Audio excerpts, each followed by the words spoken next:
Hello, sisters. Welcome to the Sacred Medicine Podcast, weaving powerful, soulful practices into functional medicine. Step into this beautiful space of devotion and explore everything from nurturing foods, rituals, sexuality, and awakening your innate sensuality. It is time to own your radiance. This is the Sacred Medicine Podcast.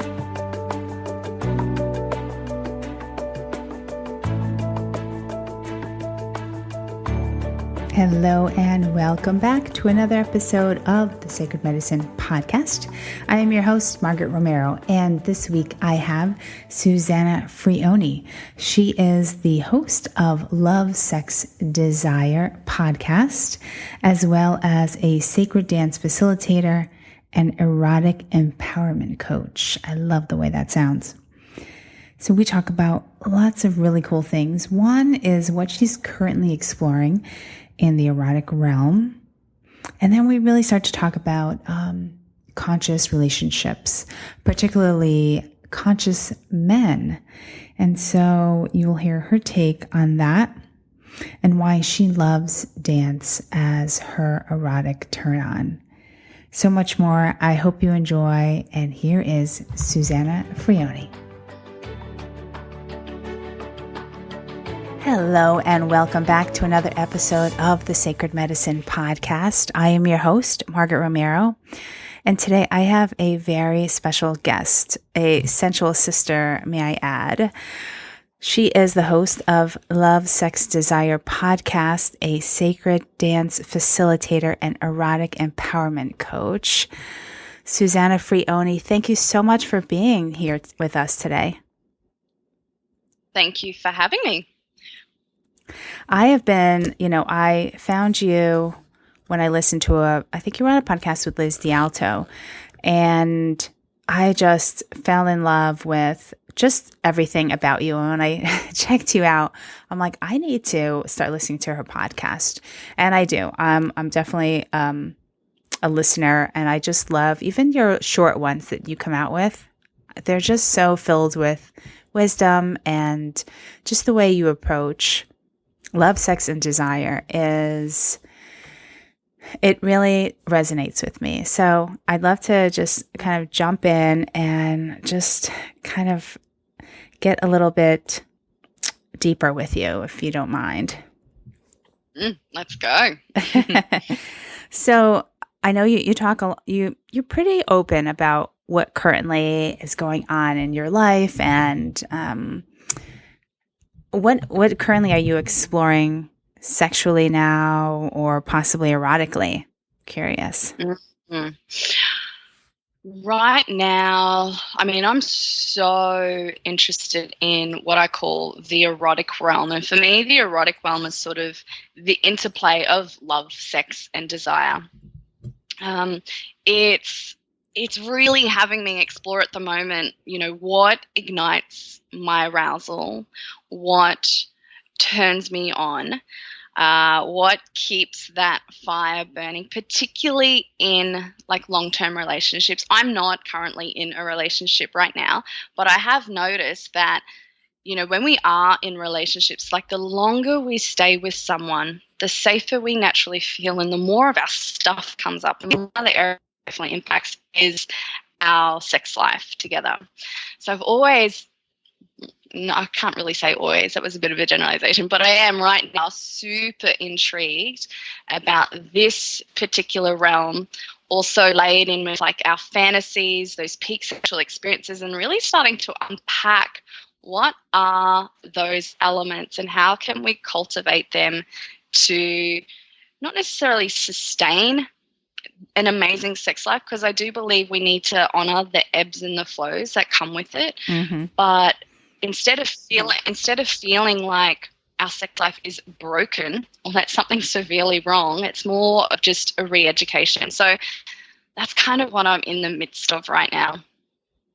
How are you doing that if you're single? So for me, this is just an exploration of my past experiences and noticing, just as I interact with other people, what is it that ignites my arousal or turn on? That's it. Doesn't mean I have to follow through on it. So I could just be interacting with anybody, and again, just noticing these subtle little things. Okay. I like that.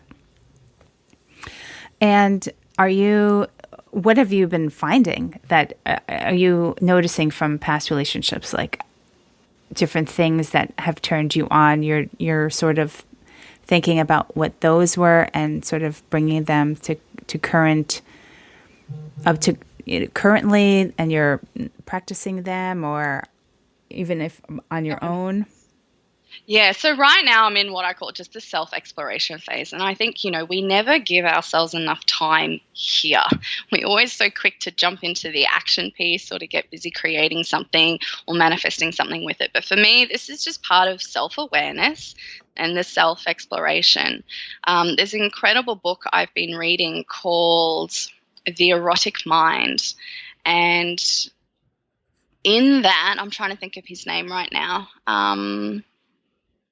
Not coming to me, but his book, he speaks about the erotic equation, and what he has is our obstacles plus our attractions equals excitement.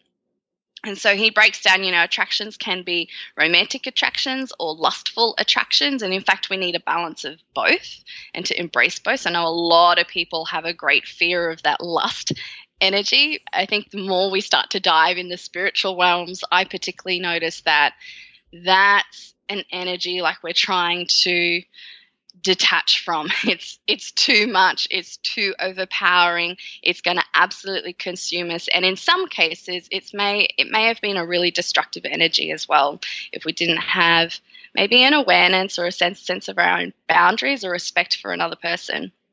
And then we have obstacles. And these obstacles, one of them, for example, is,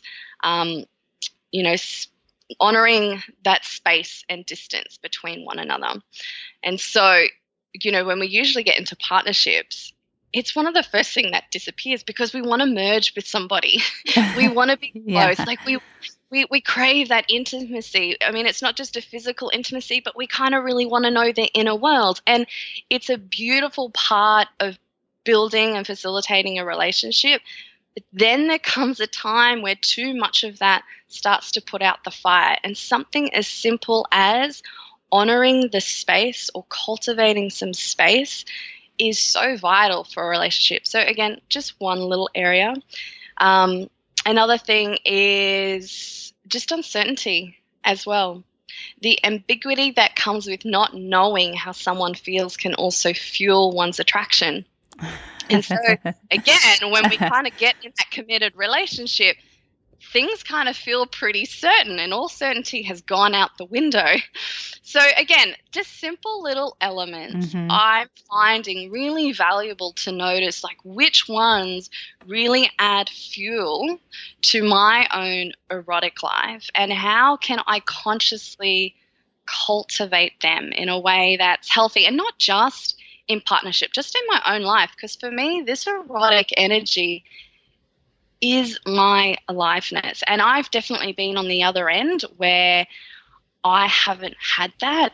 And that's led to a total numbness. And it's like, I'm never going back there again. That's it.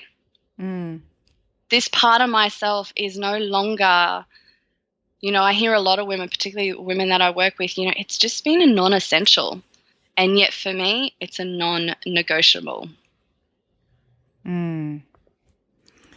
Now, what you were just explaining were things that came from the book, The Erotic Mind?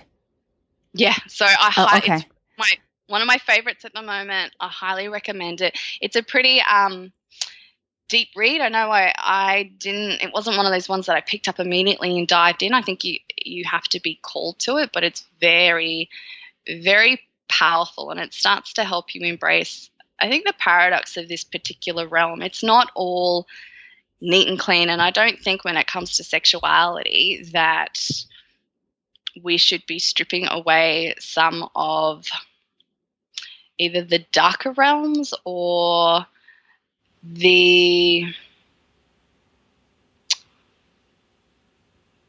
yeah, I'm just going to leave it at that. I just think it's an area that we all need to explore and bring some more consciousness in to. Okay. There was something I read on your website about how to bring out the best in a man.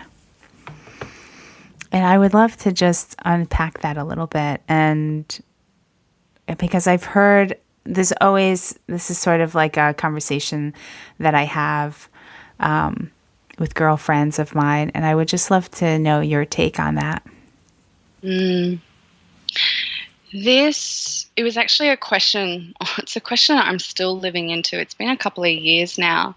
And as much as I've always been really interested in bringing out the best in people, I really started to notice that men are different creatures to women, period.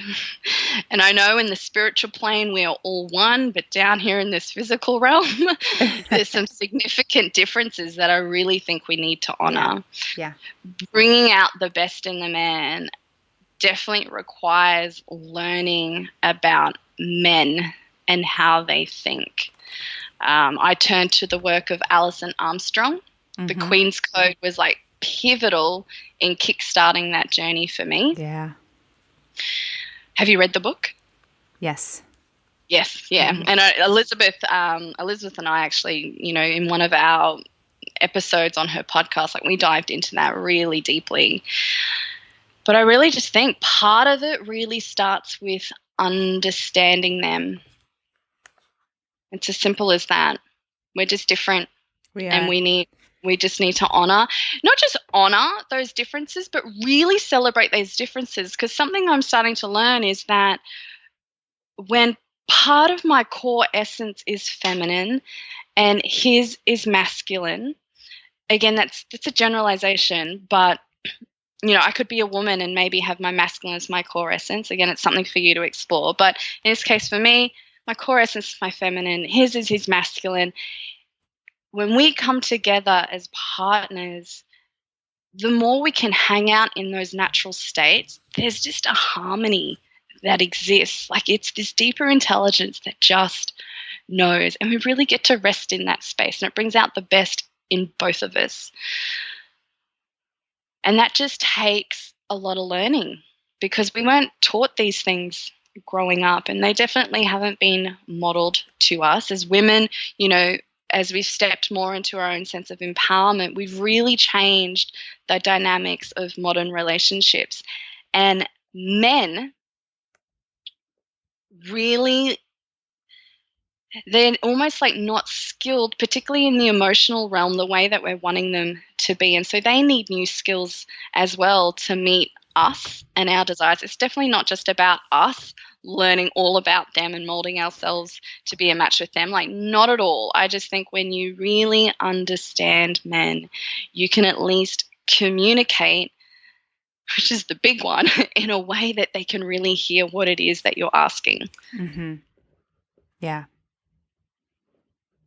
But I think there's also a part of that a lot of people not really sure how to effectively communicate. Yeah. That's what we just, again, I go, these are just skills. Yeah. That's it. Like, go and learn them. That there's nothing wrong with you if you don't know. It's not something that you should have, inherently, it shouldn't just be an inherent skill for you. Like, just like anything else, it's just a skill set and you need to apply yourself to learn it. And do you feel that, okay, so do you have like an example of bringing out the best in a man? Do you have an example of that, like in real life? Do I have an example?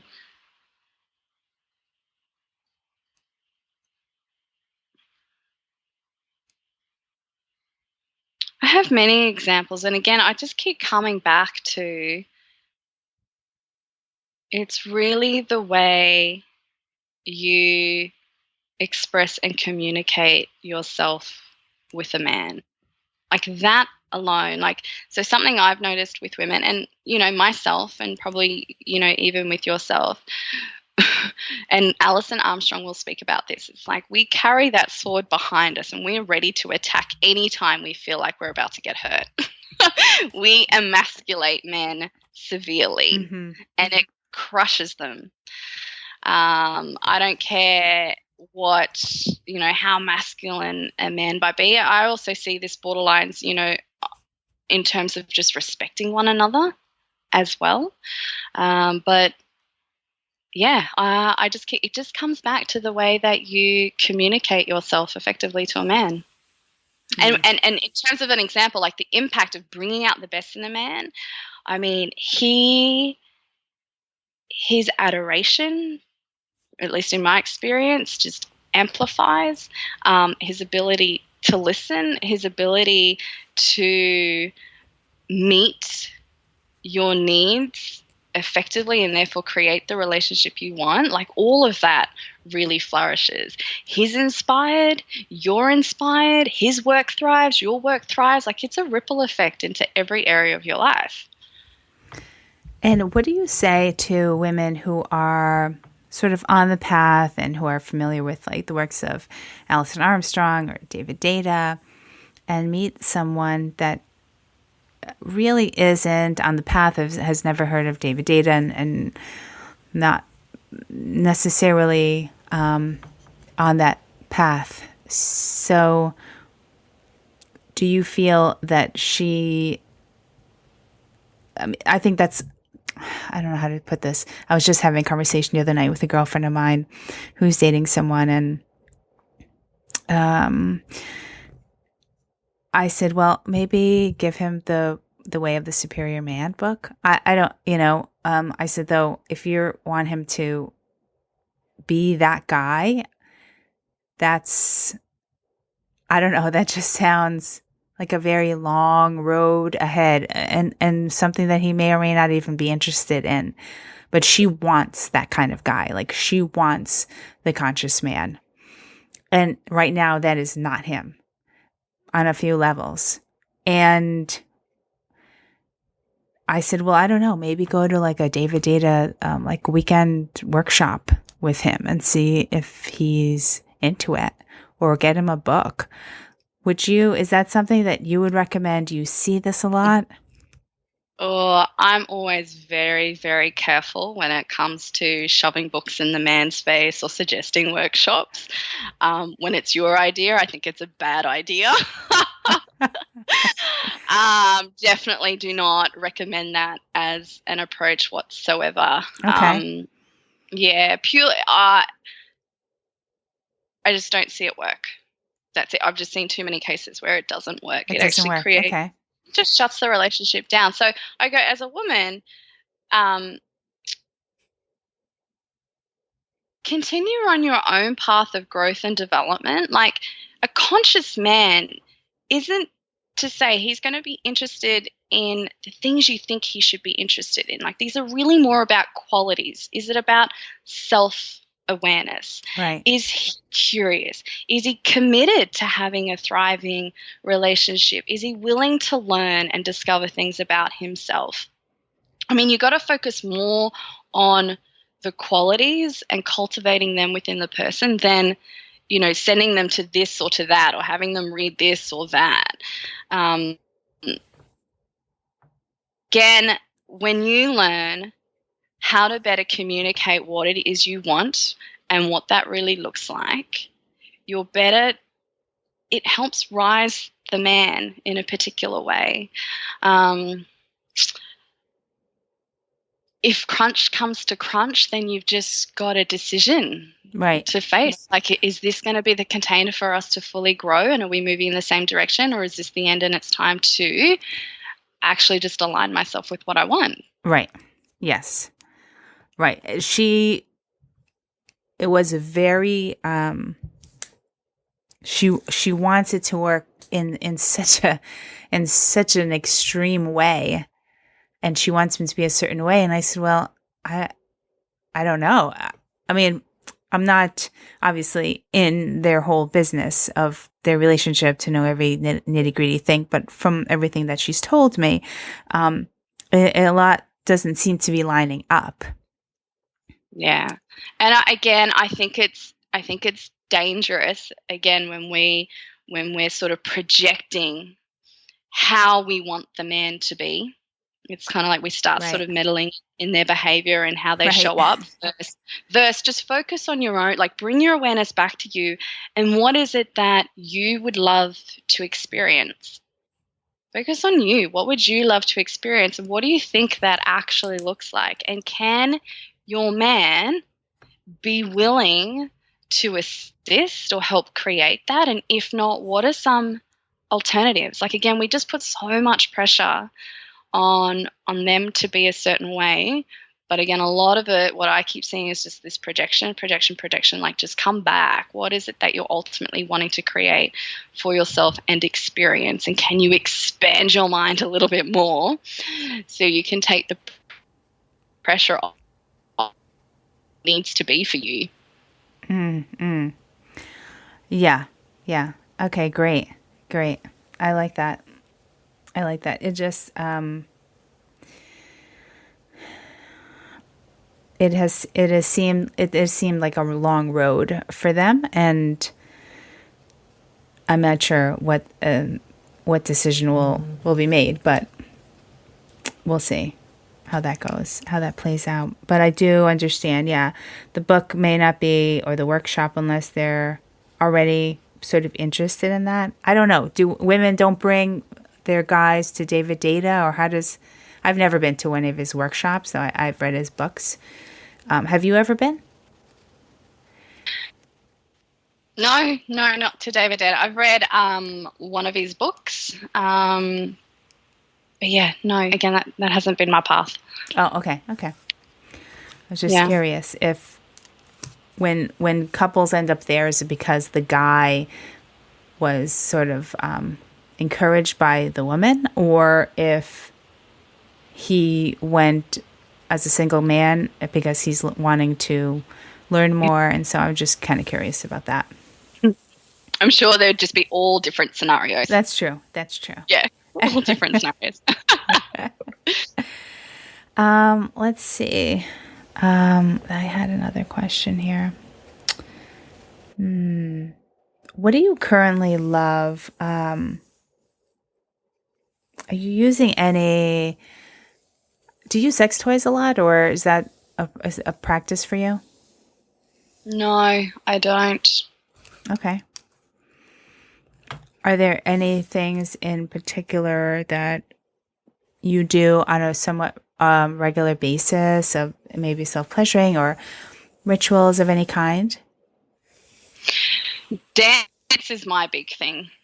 Oh, dance. Dance Yes. dance. Dance is, it's one of the ways I feed my erotic woman. It's how she loves to be nourished. So my dance practice, ritual, whatever you want to call it, is simply I listen to music quite a lot. And anytime a song just kind of hits me in that right spot, I will literally just put it on repeat and dance. And it's not just this, I'm just dancing for the sake of dancing. I just drop so deep in my body. I just receive that music, and I'm like, really, it's my body communing with the beats and the tone and the melody, everything, and my body is almost making art on the tiles of my floor. Like, it's just this expression. She gets deeply, deeply nourished in that way. And so that's a regular. It's not something I commit to daily. I don't have any hard and fast rituals like that. I'm more of a free flow. Okay. Yeah, Yeah. and you have these sacred dance parties that you have on a somewhat regular basis? No, they're not regular. They're only once or twice a year Oh, at this okay. stage. Yeah, they're a big, I call them, it's an ignition. It's an activation for you. It's an epic journey, and it's designed to awaken lots of things in you. And then I love for you to kind of, then continue on your journey and then come back together and we'll have another reignition. I definitely get asked for a lot more regular experiences, but it just hasn't led me down that path just yet. Did they usually happen in Australia? Yeah, so I usually do the three major cities here, Brisbane, Sydney, and Melbourne. I did come to the US last year. I actually partnered up with Elizabeth, Oh, yes. and we did an event together, which was super fun. Oh, nice, nice, nice. And was that the first time you had that in the US? Yeah, that was my first time. Okay. Yeah, I did hear about that actually. I did, but I've obviously I wasn't there. And do you record it, or have you ever? No, never, never. I find live experiences to be really sacred, and the energy that the women bring to those spaces, they don't need to be shared with anybody else. Like, it is purely for us who show up Mm, in the moment to make that magic, and we're going to honor that. oh yeah, that sounds so great. There was a music is definitely a part of my um, sort of sensual ritual that I practice, not necessarily daily, but it's something that I will do, especially if I'm going through something, whether it's a sadness or anger or fear. I'll sort of dance it through my body. It's the way I'm able to process a lot of things.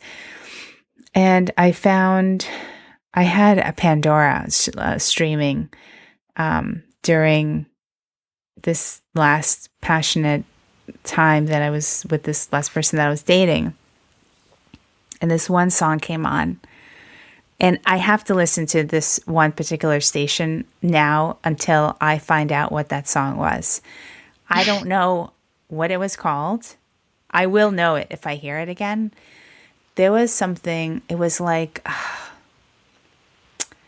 I can't even, it wasn't tribal.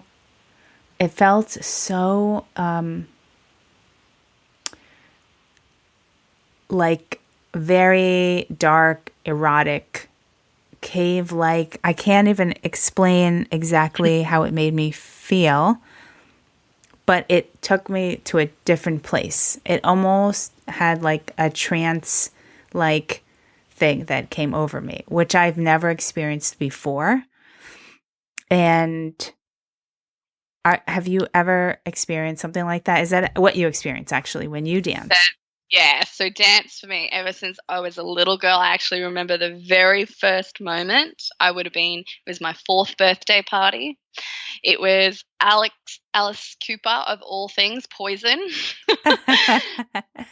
That I just, yeah, it's imprinted in me. I just put that particular moment. That was sort of this, it was ecstasy. That's it. And since then, dance has always been my portal to Mm, that place, so to speak, always.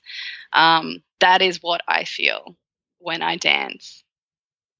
mm. Yeah, I love that. Yeah, I can't. I've never.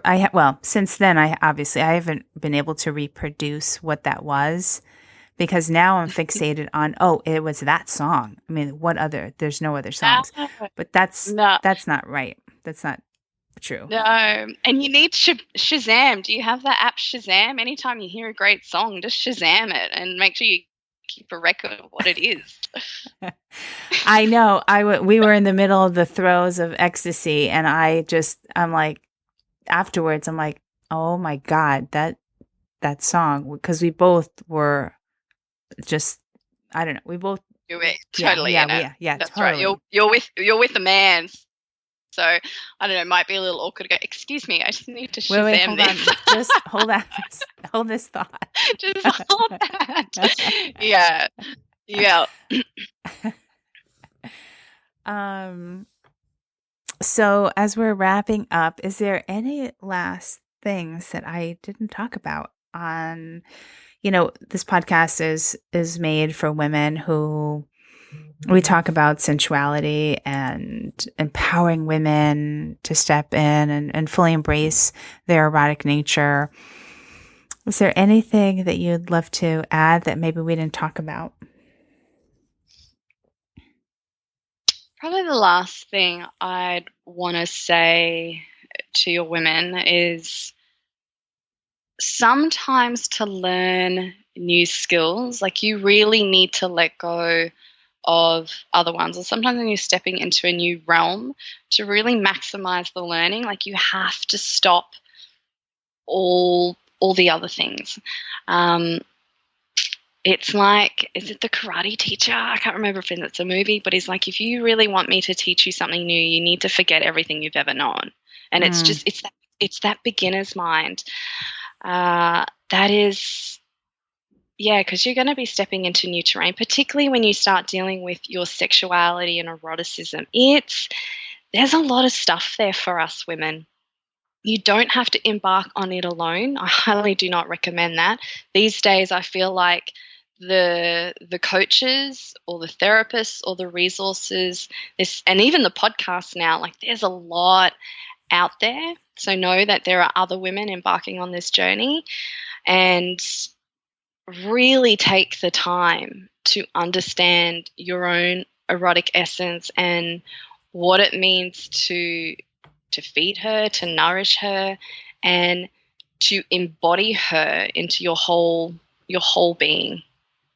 You'll never regret that investment. Never. How do women do that? How do they completely embody that? That is an ongoing journey. It's not like you reach some certain point where like, yeah, I'm fully embodied.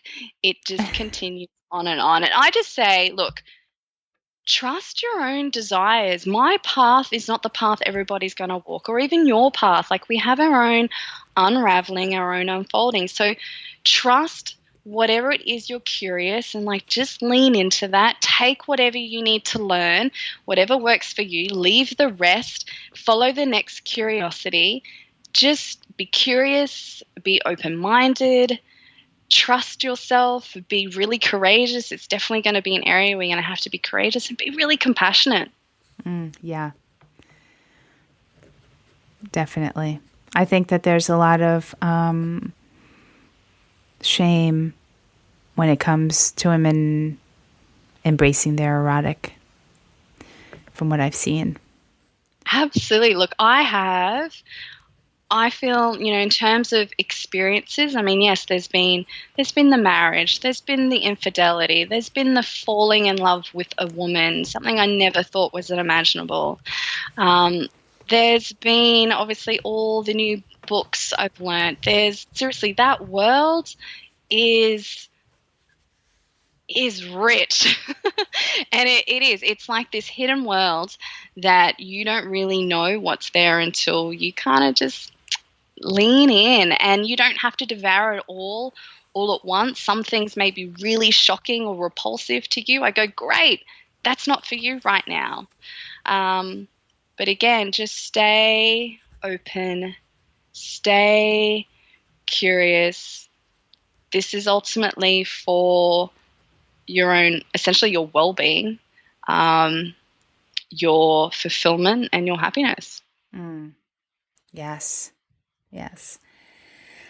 Thank you so much. I have 3 quick final questions that I ask everyone. Let's see. So the first one is, what do you currently have at your bedside? I have piles of books. Piles of books. Like I just posted this on Instagram the other day. Like I have a serious case of bibliophilia. Like I just devour my books. There's also some essential oils and some crystals. I'm just peeking in there now. Yeah. Which crystals do you have by your bed? Oh, I've got an amethyst, a citrine, a rose quartz, and a smoky quartz. Oh, nice. And what is one of your biggest indulgences? My biggest pleasure. Pleasure. Yeah, that's my big thing at the moment. Yeah. It's 2017 is my wild love affair with pleasure. So yeah, that's my big indulgence. Oh, that's right. I did hear you say that, and I love that phrase. I love that. Now, is that pleasure on all realms, like with girlfriends, with travel, with food, with men, with dating? Is it everything? Absolutely. It's the state of pleasure. Great. I love that. And are you sort of consciously infusing that in your life? Are you making decisions based on that? Every decision is based on that one thing. Yes. Oh, great. And yes. I was going to elaborate a little bit because I had a client ask me once around, where does this become like a should? I should be doing pleasure versus, just choosing pleasure. And I was like, well, the big distinction is I've committed. My ultimate choice for, 2017 is to have a wild love affair with pleasure. Therefore, in the day-to-day, choices in my life, it just keeps coming back to, how can I be in alignment with that greater choice of mine? So, because it's so easy to, like, when we commit to these new practices, they suddenly become like another thing on the to-do list or something we should be doing. But I go, when you've made the ultimate choice and this is a greater commitment for you, then these little choices that you're making are not coming from that place of should. Like, it's about alignment. And it's not going to be convenient. I also say that about particularly pleasure.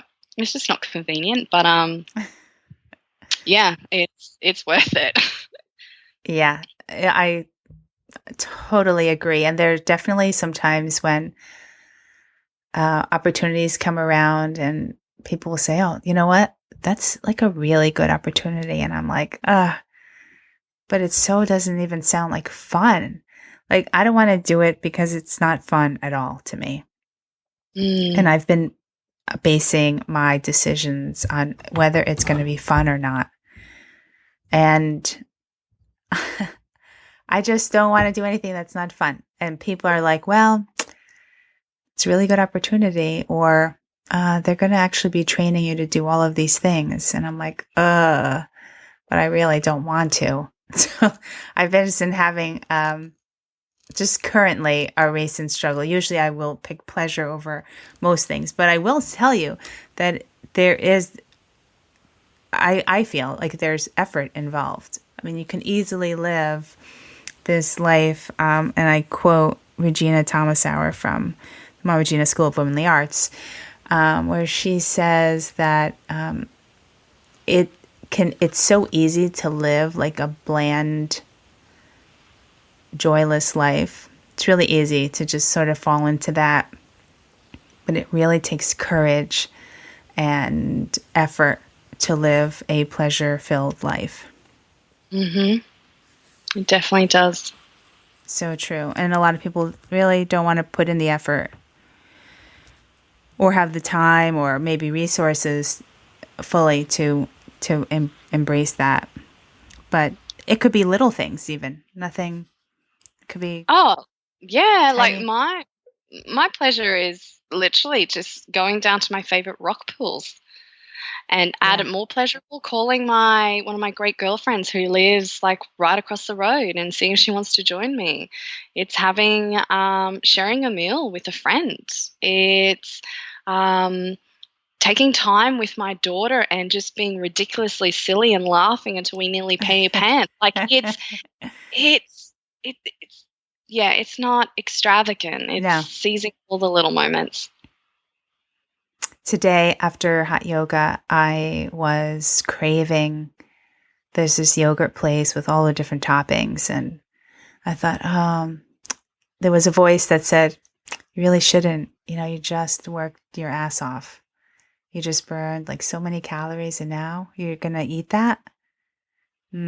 Like shaking my head. There's that person. And then I was like, shut up. And I just went and I had the most delicious yogurt with the hot fudge, chocolate on top. And I have no regrets about that. But it's something as simple as that. I made the decision rather than going straight home and taking a shower and, prepping for our interview today. I thought, no, I really I've really been craving it. And so I give in to my indulgences a lot. And last question. So let's see. You did talk about some books on your bedside. Are you reading all of them sort of at the same time, like a few pages from each? Because I know I do that sometimes. Or is there one in particular that you are just loving? Well, so what I tend to do, I notice, at school here, we have like 4 terms. So my daughter has 4 terms. And I tend to notice terms kind of last about 10 weeks. I seem to, it's like at the beginning of the term, all my books are on the bookshelf. And then just throughout the term, I just seem to grab them and they pile up by my bed. And I kind of keep them there during that time. I'm obviously turning to them for different things. The one I'm reading right now it actually just arrived the other day. It's called The Female Brain. Oh, I've heard of that.